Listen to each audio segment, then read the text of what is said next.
This is Torrence Glenn with my contribution for the project management for Musicians Festival, the Gospel According to Torrence podcast trailer. Hey everybody, it's Torrence Glenn. Yes, that Torrence. If you're listening, I'm assuming we're on a if you know kind of situation. But just as a recap, it's the Torrence of the Gospel According to Torrence blog from BET, Sunday Best, Bobby Jones Gospel, and a lot of other stuff that sounds better on a LinkedIn bio than a podcast. But yes, I've gotten your messages. I've seen the tags and read the smoke signals. And yeah, I get it. It's time for us to talk again. So here's the deal.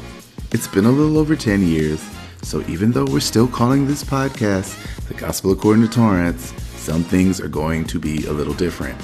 The main thing is don't expect those long feature-length blog posts that used to go with all my videos. I'm saying it all right here. So buckle up, because I am a little older and hopefully wiser, and that comes with even less chill. So if you think I was doing the absolute most back then, gird your loins. So here is a sneak peek of the new Gospel According to Torrence, where music, mess, and ministry live together in not so perfect harmony. But this is the one. Did you guys see my Apple Music Wrapped at the end of the year? I am a little embarrassed because this project didn't come out until September, and the algorithm calculates up until November, and in just that short amount of time, this project became my most listened to album, and my most listened to songs were from the same album. It's from a choir out of Charlotte called Mitchell Johnson and Rehoboth, and the project is called Sounds of Rehoboth. I know we like to complain about the lack of good choir music, but sometimes you just have to know where to look. The few gospel labels we have left may not be putting them out, but these new choirs have found a way to release their music independently without sacrificing quality, and I love it. Sounds of Rehoboth is a no-skips ride. So Operation Rehab Kim Burrell's image is apparently in full swing, but I'm just not so sure how it's going. Now I want to be clear.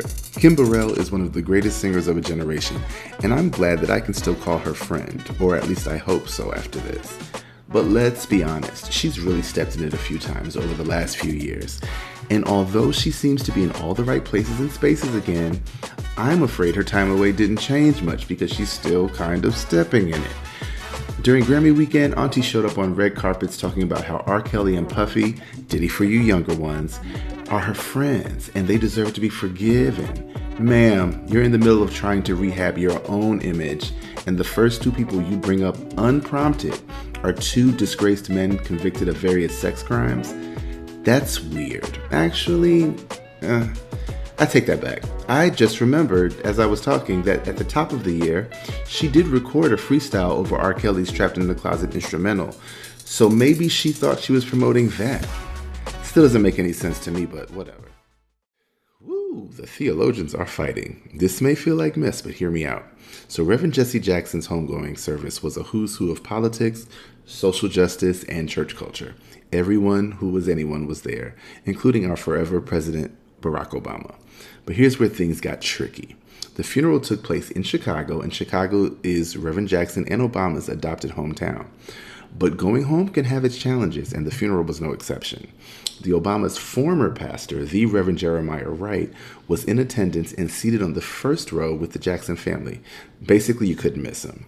Now remember that during Obama's first presidential campaign, contents of one of Reverend Wright's sermons from when he was pastoring was released and caused a bit of controversy for the Obamas.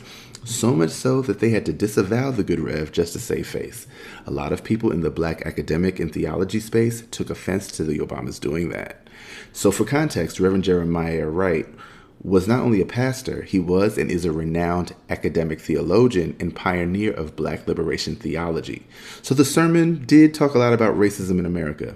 But 18 years later, it appears the Obamas still haven't patched things up with him, because during the Obama's remarks, he didn't acknowledge Reverend Wright, who was sitting right in front of him, despite acknowledging other preachers and pastors in the room. Well, the academics and theologians were not too fond of that, and they wasted no time taking to social media, arguing and taking sides. It was like Game of Thrones, but with Bibles. Okay, I guess that was messy. But it was about ministers, so there. So, if you're ready to talk music, mess, and ministry with someone who always says what you were thinking, listen to The Gospel According to Torrence wherever you listen to your podcasts. And like always, these have been your church announcements. govern yourselves accordingly.